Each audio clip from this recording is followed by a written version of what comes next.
Good morning student. आज हम कक्षा 5वीं की जो आपकी बुक लगी है परफेक्ट कोर्स है, ये हिंदी पाठ्य पुस्तक। आज हम इसका फर्स्ट चैप्टर जो है स्टार्ट करेंगे। फर्स्ट चैप्टर जो है इसका ये है आपकी कविता हम सब सुमन एक उपवन के। एक कविता है हम सब सुमन एक उपवन के। ये जो है आपकी द्वारिका प्रसाद माहेश्वरी द्वारा लिखी गई है। कवि कौन है इसके? द्वारिका प्रसाद माहेश्वरी। हम सब सुमन एक उपवन के। सुमन क्या होता है? फूल। उपवन क्या होता है? बगीचा।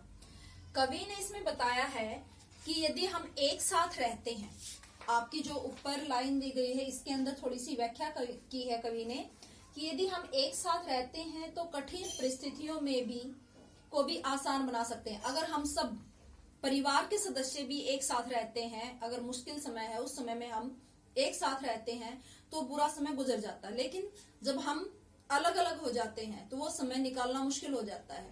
अगर हम एक साथ रहते हैं तो उससे जो है सुख दुगना हो जाता है और दुख कम हो जाता है। अतः जब ईश्वर ने, कवि ने इसमें बताया है कि जब ईश्वर ने हमें जो है कोई भेदभाव हमारे अंदर नहीं किया, जब हम पैदा हुए तो कोई जाति, कोई धर्म, कोई भेदभाव हमारे अंदर नहीं था, लेकिन यहाँ आने के बाद वो सारे भेदभाव मनुष्य के अंदर आ गए। तो ईश्वर ने जो है मनुष्य में कोई भेदभाव नहीं किया। इस कविता के माध्यम से जो कवि हैं द्वारिका प्रसाद माहेश्वरी, उन्होंने यही समझाया है। देखो कहता है हम सब सुमन एक उपवन के। उपवन क्या होता है? बगीचा। क्या होता है? बगीचा। ठीक है। और सुमन क्या होता है? फूल। फूल के अगर पर्यायवाची आपसे पूछे जाए, फूल हो गया, सुमन हो गया, प्रसून हो गया, बाग, बगीचा, उपवन, ठीक है। तो कहता है हम सब क्या है?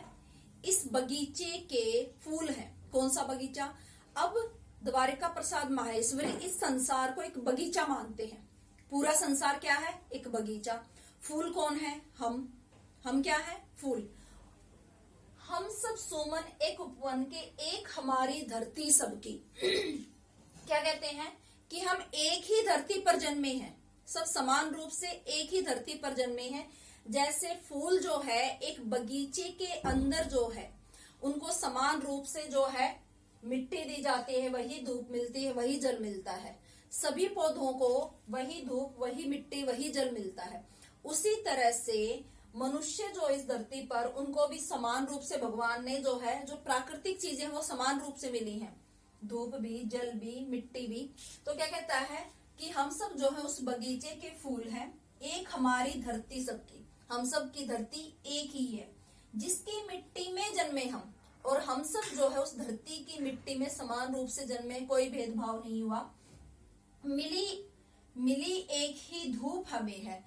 जो सूर्य है उसने समान रूप से हम सबको एक ही धूप दी है, और सींचे गए एक जल से हम।